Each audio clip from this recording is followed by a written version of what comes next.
We talked about deserts. Jan told me what defines them. Water. A desert, she said, is a place where the rainfall is not more than 10 inches a year. Water is the key to the desert. It even shapes it, cuts out the canyons, and rubs the stones smooth.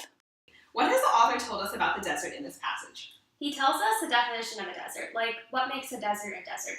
What does make a desert a desert?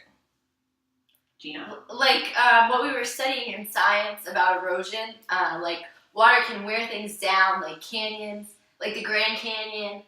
You've brought up some important connections to what the author said about water shaping things, but you're getting ahead of us. First, let's think about what Lindsay brought up. What is it that makes a desert a desert?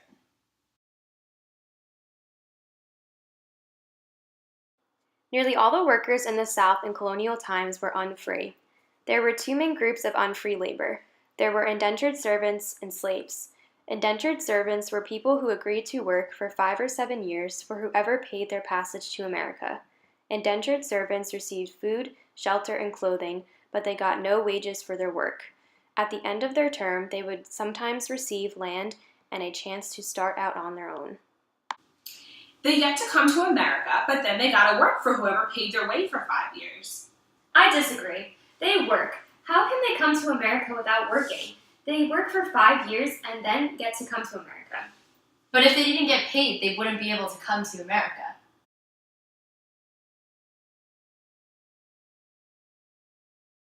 Wait a minute. We have a disagreement about whether these people are working in England before they come to America or are already in America. We better bring the author back into the conversation here. I think we already have that information. What does this tell you? Nearly all the workers in the South in the colonial times were unfree.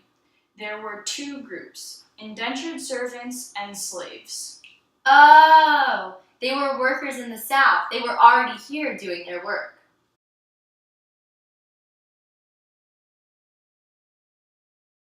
In 1792, Pennsylvania settled an old argument over a piece of land in the Northwest along Lake Erie.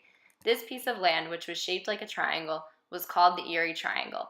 The states of Massachusetts, New York, and Pennsylvania all claimed the Erie Triangle. When New York and Massachusetts gave up their claims to the land, Pennsylvania bought the land from the United States.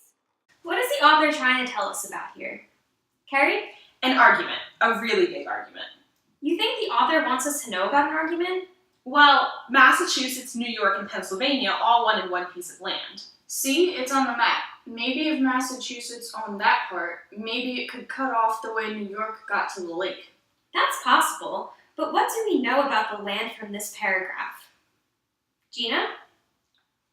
Maybe Massachusetts is closer to New York and it wants to get closer to Pennsylvania too, to get at both places.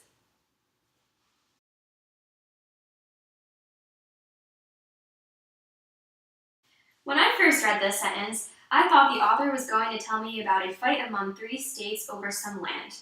But then it didn't say anything more about what the fight was, or why these 3 states claimed that land. How did Massachusetts get involved? It's way over to the east of New York. But then I figured out that all the author was trying to tell us was that there had been this piece of land that nobody owned really, because of the different claims, and then Pennsylvania got it.